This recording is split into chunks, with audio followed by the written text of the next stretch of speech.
Bon, je vous le dis d'avance, je suis un peu dégoûté en commençant cette histoire parce qu'en fait, on va la commencer et en même temps, on va la terminer. Le personnage est tellement intéressant que je suis un peu dégoûté qu'on l'ait pas exploité au maximum. Enfin bref, bien le bonjour tout le monde, j'espère que vous allez bien. Aujourd'hui, je vous ai préparé une petite histoire qui s'annonce être assez monarchique. Nous allons voir l'histoire d'un héros que vous connaissez assez bien et que j'apprécie particulièrement. Je parle ici de Iron Man. Mais, la version que nous allons voir est à l'exact opposé de celle que vous connaissez. Nous allons voir l'histoire de l'Iron Monarch, un tyran qui a pour projet d'étendre l'échelle de sa domination à l'échelle planétaire. Un tyran qui, pour contrôler ce qu'il veut, tout ce qui l'entoure, il impose sa force et soumet celles et ceux qui veulent aller à son encontre, allant jusqu'à l'éradication totale de tout ennemi. Alors voici l'histoire qui sera vue dans cette vidéo. Si elle vous intéresse, vous pouvez l'acquérir et avec, vous aurez plus de détails. L'histoire possède 3 chapitres, et seulement 3 chapitres. Et c'est là où moi je suis un peu dégoûté. Pour ma part, le personnage mérite bien plus que seulement 3 chapitres. Il est vraiment intéressant et assez complexe.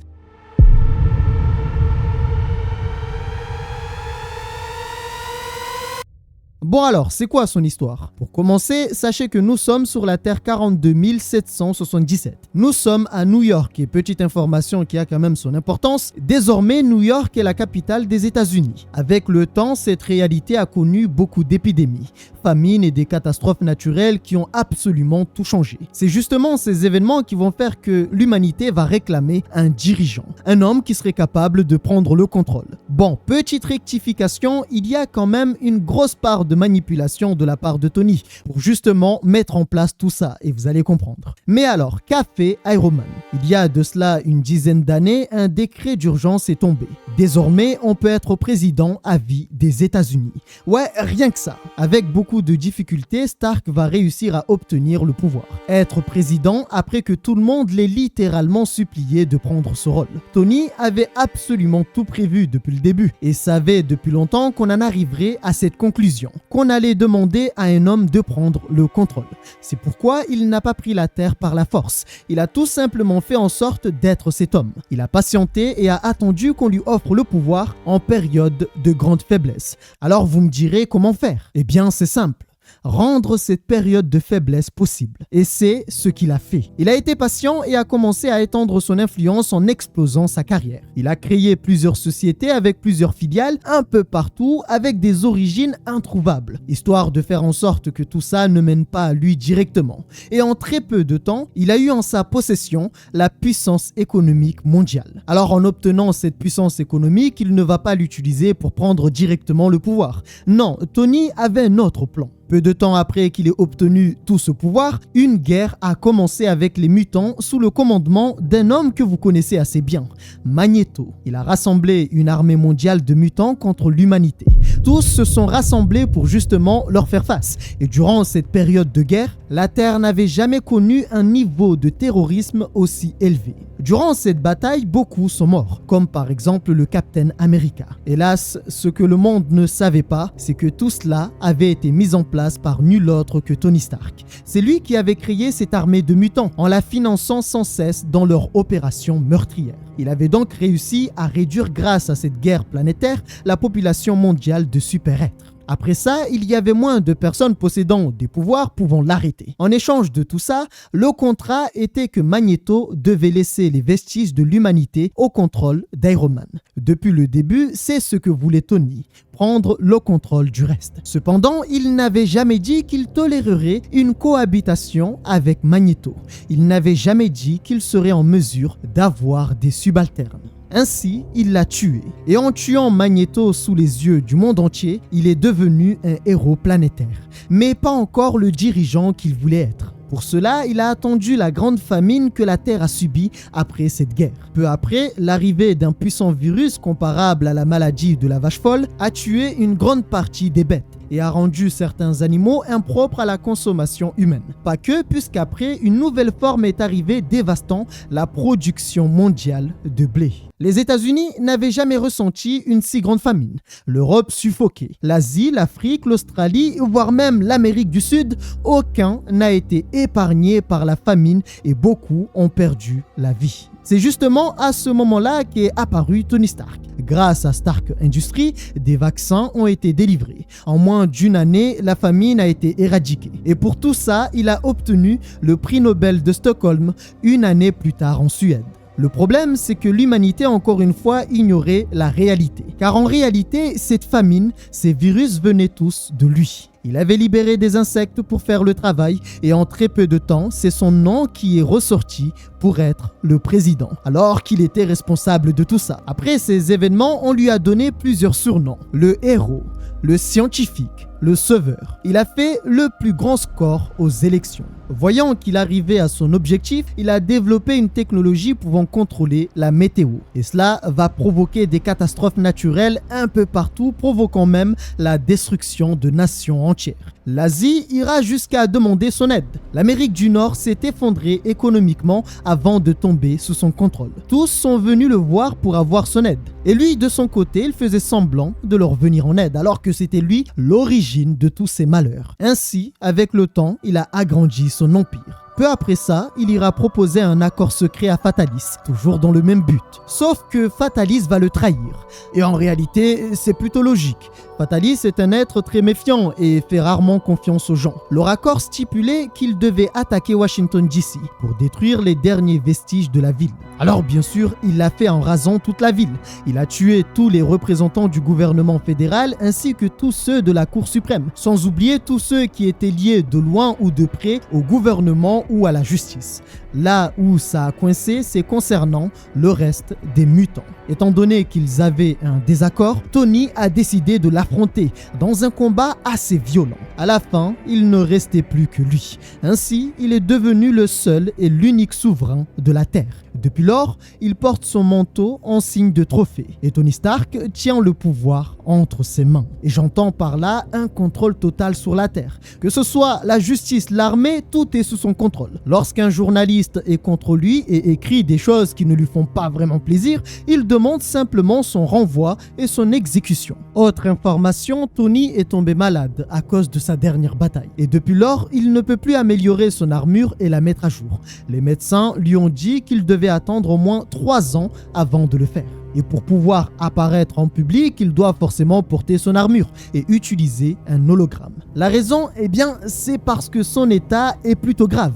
On a dû lui faire des greffes, mais ça reste assez grave. Il est dans cet état parce qu'il a subi une radiation en étant à une distance de 30 cm de l'émetteur. D'ailleurs, lorsque la chirurgienne lui rappelle ce fait, il hésite à la buter. Ce qui l'empêche de l'éliminer, c'est parce qu'elle est la plus compétente dans ce domaine. Et la tuer, ce serait se priver des meilleurs soins. Mais alors, qui lui a fait ça? Qui lui a fait ressembler à Gollum?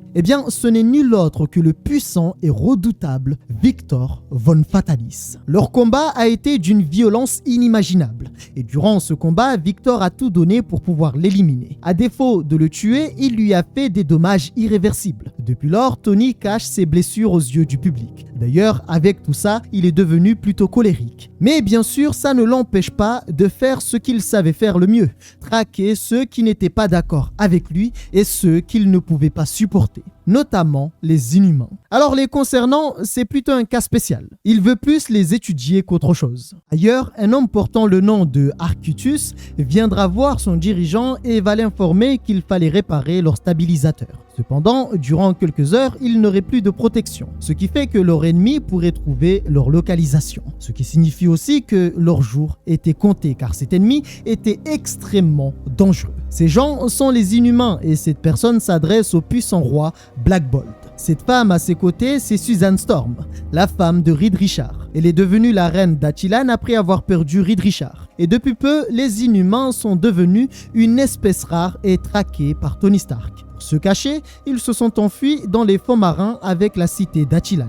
En fait, c'est un gros vaisseau qui bouge pour éviter de se faire attraper. Tous ont peur d'une seule personne, Tony Stark. Sous-estimer Tony Stark, c'est vraiment une grosse erreur, car en réalité, s'il veut vraiment être dangereux, il peut vraiment l'être. Les Inhumains savaient que la bataille était inévitable, car comme je l'ai dit plus tôt, il fallait faire les réparations et pour les faire, il fallait remonter à la surface, ce qui allait dévoiler leur position.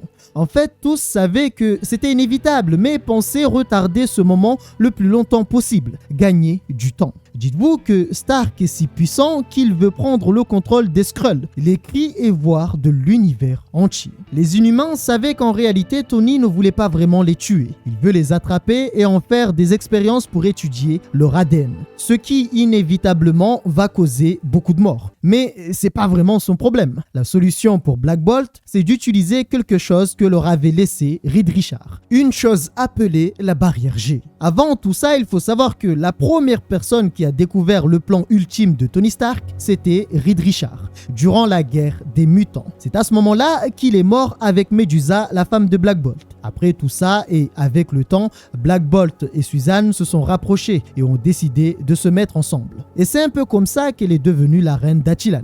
Bon, vous savez déjà qui est Black Bolt, mais je pense vous réserver une petite histoire plutôt sympa sur lui. Son pouvoir est extrêmement puissant et si puissant qu'il s'est interdit lui-même de sortir ne serait-ce qu'un seul mot de sa bouche. Un mot venant de lui peut absolument tout détruire. Alors concernant Black Bolt et Suzanne, l'ironie dans l'histoire, c'est que Suzanne est tombée amoureuse de deux hommes. Le premier, c'est Richard, un homme qui parle beaucoup et qui n'arrête jamais de parler, un homme très intelligent. Le second, c'est Black Bolt, un homme qui est beaucoup plus silencieux et qui ne parle en fait jamais. Et en général, quand il ouvre la bouche, il faut vraiment se préparer aux conséquences. Le point commun entre lui et Reed Richards, c'est qu'ils sont distants émotionnellement. Écoute, pour le coup, on peut clairement le dire, Suzanne aime vraiment se torturer. Non, je ne vois pas d'autre explication. Peu après qu'Attilan, le royaume des Inhumains, soit remonté à la surface, Stark a obtenu leurs coordonnées par satellite. Il enverra une armée de son arsenal de combat pour aller les affronter. L'ordre qu'il donnera, c'est tuer si nécessaire. Cependant, la priorité, c'est de les attraper, les capturer. Ainsi, ils feront le premier contact visuel avec Attilan. Et à peine arrivés, on enverra des Inhumains pour aller les affronter. Les armures vont contenir leurs forces et ils enverront constamment un ordre précis. Il ne faut pas tuer mais plutôt les capturer. Bon, vous imaginez bien que c'est impossible de ne pas tuer tout le monde. Et dans tout ça, Suzanne va demander à Arcutus d'activer la barrière G qui avait été conçue par Galactus. Le problème, c'est qu'il ne pouvait pas l'activer à ce moment-là car l'activer trop tôt pourrait causer beaucoup de pertes. Au même moment, certains mutants avaient été capturés. Quelques instants après, Arcutus va donner l'ordre de se replier. Ne sachant pas vraiment ce qui se passait, les armures vont foncer vers eux. Et après que Arcutus ait reçu l'information venant de Brackon que tout le monde était de retour, il va activer la barrière G. C'est une arme qui avait été créée au moment où Galactus, le dévoreur de monde, était venu sur Terre pour se nourrir de son énergie. Arrivé, il avait été vaincu et Reed Richards avait conclu un marché avec lui. Il allait lui sauver la vie en échange de l'assurance qu'il ne reviendrait plus jamais sur Terre pour la dévorer. Il a bien sûr accepté, mais sa parole ne pouvait pas être acceptée juste comme ça. Alors il a dû laisser à Reed Richards le moyen de créer un champ de force que même lui ne pourrait pas percer. Et avant sa mort, Reed Richards a donné ses technologies sur le champ de force aux Inhumains car il savait que Galactus n'était pas le seul danger qui menaçait la Terre. Pour lui, il y avait des personnes sur Terre bien plus dangereuses qui pourraient menacer le monde.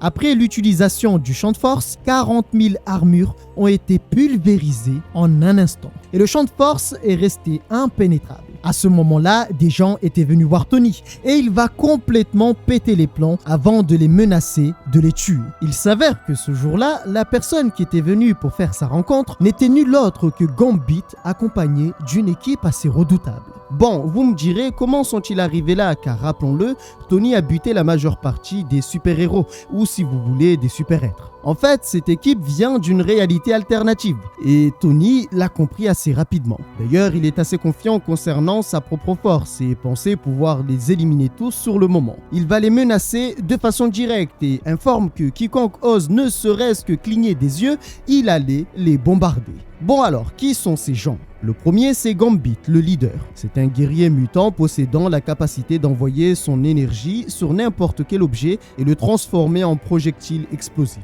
Vision a été créé à partir des organismes d'Ultron et de la torche humaine. Il peut contrôler la densité de son corps. En gros, il peut devenir plus lourd ou plus solide selon sa volonté. Il y a Hulk et c'est une femme. Avant d'être cette version de Hulk, elle avait été comptable de la mafia et désormais, elle est Hulk et fait à peu près 2,50 m. On retrouve Ange, un mutant possédant des ailes et c'est un excellent assassin. Et dans tout ça, n'oublions pas les deux derniers. Tempête, dans sa réalité, elle dirige la moitié de l'Afrique et c'est une sorcière mutante pouvant modifier la météo. L'araignée, connue aussi sous le nom de Peter Parker, possède un symbiote qui lui sert de costume et il a obtenu ses pouvoirs après avoir été mordu par une araignée radioactive. Bon, en vrai, leurs nouvelles histoires ne sont pas vraiment différentes des originaux. Là, on peut vraiment constater une énorme différence, c'est sur Hulk et Vision. Quoique, plus sur Hulk que sur Vision. Mais alors, pourquoi sont-ils venus? Déjà, à cet instant, tous ont reconnu que Stark pouvait les tuer, sauf Vision. Il est le seul dont aucune arme ne pouvait le vaincre sans le piéger ou l'induire en erreur. Ils étaient venus dans sa réalité parce que le Talus, un système de communication qui peut être reconnu comme une montre futuriste, leur a donné une mission. Des missions qui sont données par un certain Panoptic Shron. Si je me trompe pas, et d'ailleurs je le prononce super mal.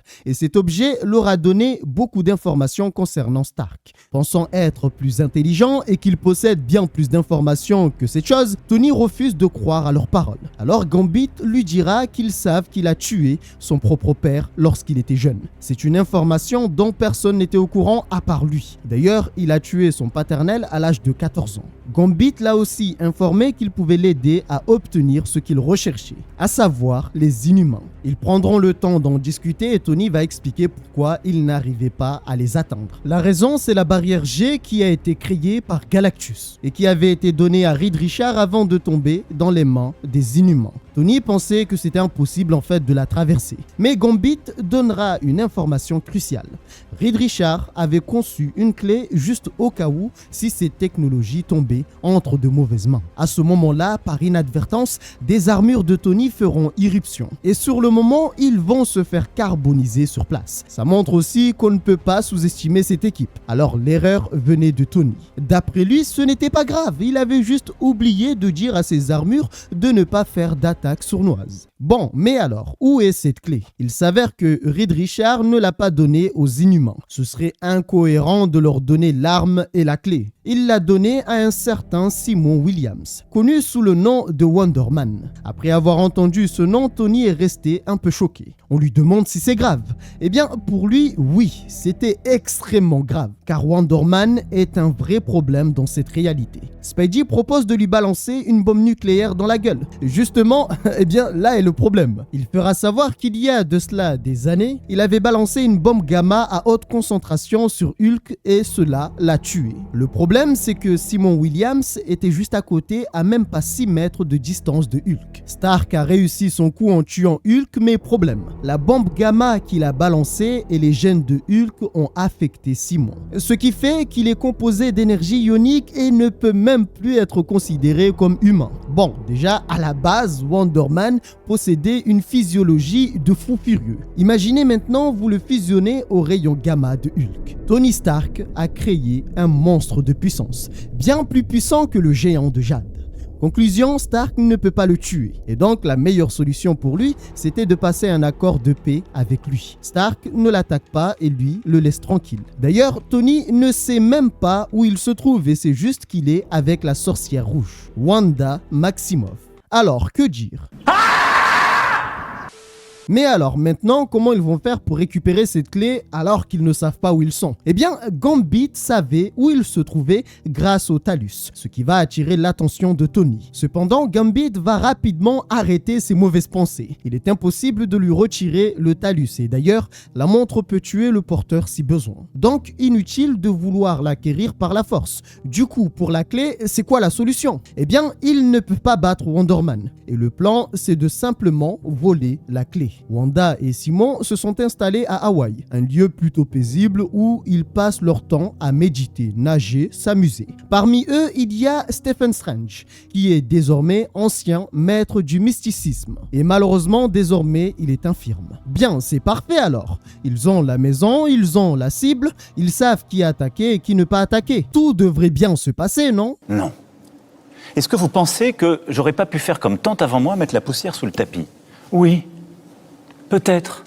Alors que Simon et Wanda profitaient de la mer, ils se sont infiltrés dans la maison avant de neutraliser Strange avec un liquide étrange. Cette chose vient de Spider-Man et le but, ce n'était pas de le tuer. Sauf qu'après l'avoir neutralisé, un sort de fortification s'est activé. Alors Gambit se presse de demander à Angel d'aller trouver la clé rapidement avant l'arrivée de la bête. La seconde suivante, il apparaît devant eux et fait comprendre qu'ils étaient dans la merde. Hulk va traverser la maison avant de se retrouver à l'extérieur.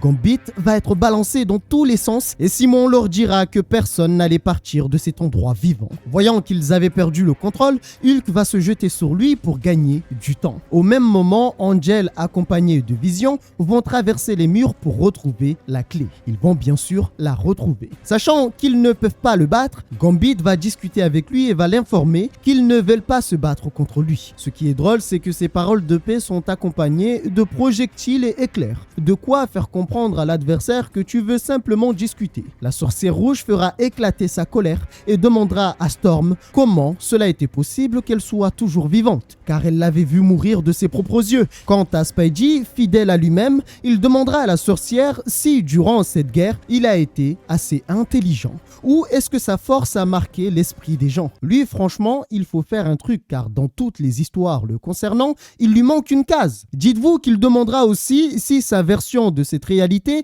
est déjà partie au Mexique. Mais frérot, pourquoi faire? Quelle est l'importance de savoir ça? C'est quoi, ta Beyoncé qui t'attend là-bas? Dans tout ça, il prendra Wanda en otage. Mais ça ne changera absolument rien, car Simon va complètement perdre la raison. À tel point que Wanda a commencé à avoir peur. En un instant, il va apparaître devant Spider-Man. Il est si incontrôlable qu'il ne fera pas attention à Wanda. Avant de venir, Stark avait absolument tout prévu et leur avait donné une arme qu'il devait utiliser s'il perdait le contrôle. Cet objet ouvre un portail vers la zone négative. Pour se débarrasser de lui, Gambit demandera à Hulk d'agir et ils allaient l'aider à revenir. Hulk va donc se jeter sur lui pour l'envoyer vers le portail. Sauf qu'au dernier moment, elle avait compris que Gambit avait menti. Elle sera aussi aspirée dans le portail. Alors elle fera une promesse. Elle allait les retrouver et leur ferait payer pour ça. Alors pour ça, ça risque d'être assez compliqué parce que la zone négative n'est pas une zone touristique. Ce n'est pas de tout repos. Je rappelle quand même que dans cet endroit, il y a Annihilus. Et en général, avec lui, c'est pas très joli qu'on le rencontre. D'ailleurs, petit détail qui a son importance, Spidey n'a pas essayé de la rattraper parce qu'il ne voulait pas être aspiré avec lui dans le portail. Il aurait pu projeter quelque chose pour la tenir, pour la ramener, mais il le dit de lui-même. Il n'avait pas envie de prendre de risques et d'être aspiré avec elle. Peu après ça, Colossus fera son apparition, mais ce qui est drôle, c'est qu'ils vont l'envoyer chier, lui demandant même d'attendre parce qu'ils avaient autre chose à régler. D'ailleurs, ils vont se barrer tout simplement. Voilà, et Colossus, force à lui. Alors, petite parenthèse, information très importante concernant Colossus, eh bien en fait, c'est Tempête. Colossus et Tempête ont fusionné, c'est pourquoi il est apparu de nulle part. En fait, c'est juste qu'ils ont échangé. Désormais, Tony Stark possède la clé permettant de désactiver la barrière G. Malheureusement, Black Bolt savait que cela allait arriver un jour. Et à cet instant, il a eu une pensée assez douloureuse pour son peuple, qui durant ces dernières décennies n'a pas connu la paix. Certains enfants inhumains ne savent même pas ce que cela veut dire. La seule chose qu'ils savent et connaissent, c'est être chassés. Ils ont perdu toute fierté et le royaume. Ils ont perdu tout leur pouvoir acquis jadis. Cependant, malgré toutes ces pensées négatives, Black Bolt devait se battre pour la survie de leur race. Ce qui est frustrant dans tout ça, c'est que Black Bolt possède la puissance de diviser la Terre. Il peut rien qu'avec un cri absolument tout détruire. Pourtant, il préfère se taire. En fait, toute sa vie, son combat a été de ne pas utiliser son pouvoir. Ce que Suzanne ne pouvait comprendre. Depuis peu, il a commencé à lire des livres. Et en essayant de comprendre ce qu'il faisait, elle a finalement trouvé et compris quel était son plan. Alors elle commencera à le supplier, lui demandant de ne rien faire de tout ça, car il y avait une autre solution qui serait bien meilleure. C'est là qu'ils vont avoir l'information concernant la clé. Stark avait réussi à l'obtenir, ce qui voulait dire qu'une nouvelle attaque était proche. Suzanne ne savait plus quoi faire. et Black Bolt était déterminé à mettre en place son plan. Bon, il y a une chose qui mérite une précision. Le groupe L'Arme X, dirigé par Gambit, je vous ai dit plus tôt qu'il recevait des missions. Eh bien, en fait, pour préciser tout ça, lorsqu'ils reçoivent ces missions, ils sont obligés de les accomplir. En gros, on les envoie dans un univers, ils reçoivent une mission pour cet univers, ils accomplissent la mission avant d'être envoyés dans un autre univers. Et normalement, ces missions, d'après ce qu'ils ont dit, c'est pour réparer la chronologie de l'univers concerné. Concernant cet univers, eh bien la mission, c'est d'aider le président Stark à vaincre les Inhumains. Ouais, c'est plutôt effrayant. Enfin, c'est ce qu'ils pensent et vous allez voir qu'en réalité, eux-mêmes ne connaissent même pas l'objectif de leur réelle mission. Après avoir donné la clé à Stark, ce dernier va leur demander de mener l'attaque contre les Inhumains. La raison, c'est parce qu'ils ont été assez malins pour réussir à faire ce que lui ne pouvait pas faire, vaincre l'être le plus fort de leur monde, à savoir Simon Williams aka Wonder Man. La deuxième raison qui le pousse à insister sur cette demande,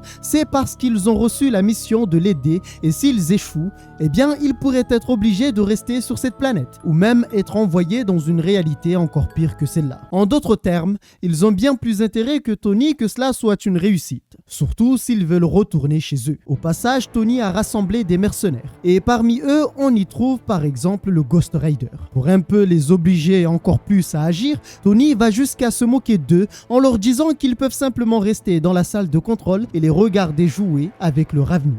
Gambit prendra la décision d'envoyer son équipe pour aller affronter les Inhumains. Peu après sa décision, l'un des agents de Tony avait détecté l'apparition d'Attilan au-dessus du Pacifique.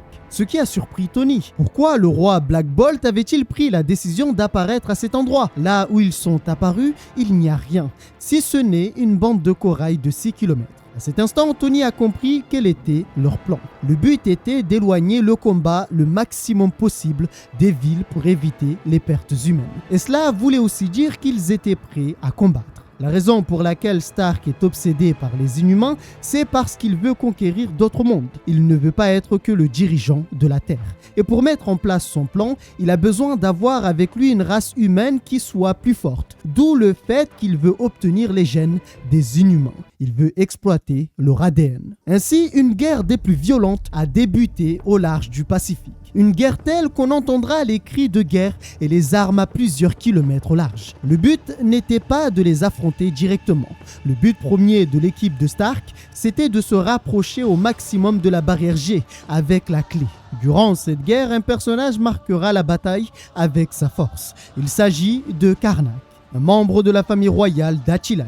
C'est un guerrier extrêmement puissant possédant l'agilité, la vitesse, la force et tout cela couplé à des techniques de combat assez avancées. Il est encore plus dangereux parce qu'il possède une compétence incroyablement cheatée. Cette compétence lui permet de voir les points faibles de ses adversaires. En très peu de temps, il peut voir par exemple la faille dans une armure en combat et cela lui permet de prendre rapidement une décision lui permettant de prendre l'avantage. En gros, l'un de ses pouvoirs, c'est voir le talent d'Achille de l'adversaire. Ce qui fait qu'il y a très peu de personnes dans ce monde qui peut se mesurer à lui. Certes, il est fort, mais il possède aussi un point faible. Il ne peut absolument rien faire s'il ne voit pas son adversaire venir. Et justement, Vision va profiter de cette faiblesse pour le prendre par surprise et lui ouvrir la poitrine. Au dernier moment, Karnak va trouver un point faible dans l'androïde qu'est Vision.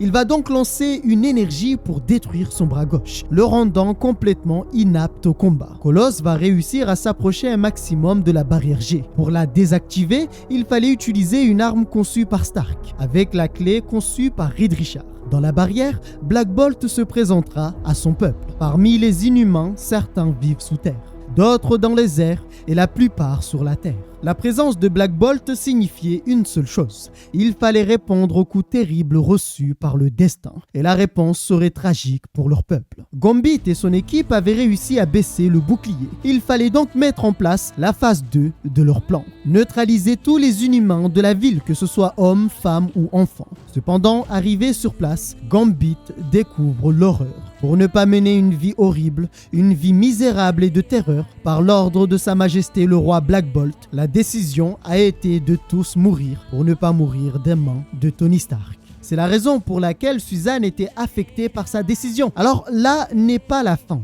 car après ça, Gambit va se mettre à crier demandant à tout le monde de quitter la ville. Tout ça, c'était un piège. Ils savaient qu'ils avaient déclenché autre chose et c'est pourquoi tous se sont téléportés pour quitter rapidement cette réalité. Dans les airs apparaît le roi Black Bolt. Le but était de faire passer un message. Il fallait que Tony Stark le voie et qu'il retienne la leçon. Ce jour-là, son nom devait résonner dans l'esprit de tous, même s'ils étaient à l'autre bout du monde. Alors le puissant roi Black Bolt a lancé son dernier cri. Un cri si puissant que la terre a tremblé. Et cela a rasé absolument toute la zone, provoquant au passage des vagues gigantesques annonçant la fin de la race des Inhumains. Enfin, ça, c'est le message que Black Bolt voulait passer à Tony Stark. Au passage, ce que ne savait pas l'Arme X, enfin l'équipe de l'Arme X, c'est que leur rôle n'était pas vraiment d'aider le président Tony Stark à vaincre les Inhumains. Leur rôle était de faire en sorte que ce scénario se produise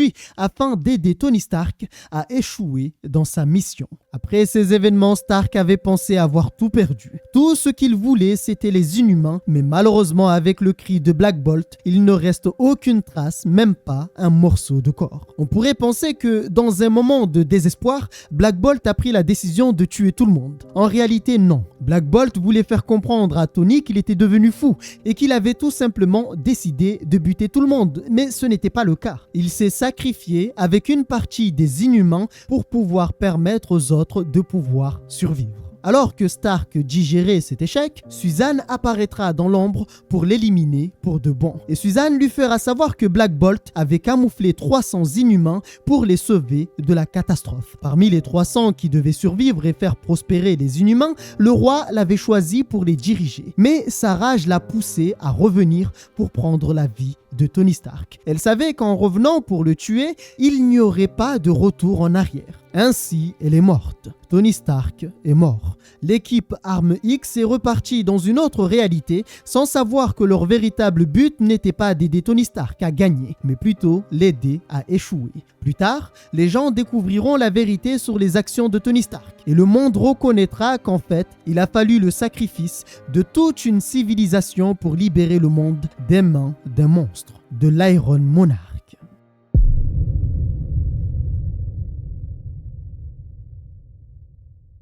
Voilà, c'est la fin de cette histoire. Il faut reconnaître que le personnage est juste terrifiant. Là où je suis un peu dégoûté, c'est qu'on ne l'ait pas exploité. Je m'explique. Je n'ai pas forcément envie de le voir commettre encore plus de massacres. J'aurais plutôt aimé avoir l'histoire de son enfance. Pourquoi est-il devenu ainsi? Qu'est-ce qu'il a vécu? Qu'est-ce qu'il a traumatisé? Pourquoi il a tué son propre père à l'âge de 14 ans? Il y a plein de choses qu'on aurait pu exploiter avant d'arriver au monstre qu'il est aujourd'hui. J'aurais aussi aimé voir Black Bolt au combat. Je suis désolé, mais pour ma part, je trouve qu'on le nerfe un peu en faisant de lui un homme sage. Un homme qui évite toujours le combat, qui refuse toujours le combat et qui à la fin opte toujours pour l'option sacrifice. Ça ne sert strictement à rien. J'ai l'impression à chaque fois, soit il se fait victimiser, soit il se sacrifie et on ne le voit pas se battre jusqu'à la mort. Enfin bref, j'espère que l'histoire d'aujourd'hui vous a plu. Concernant Black Bolt, ne vous inquiétez pas, je trouverai certainement une histoire qui le met en avant, qui montre à quel point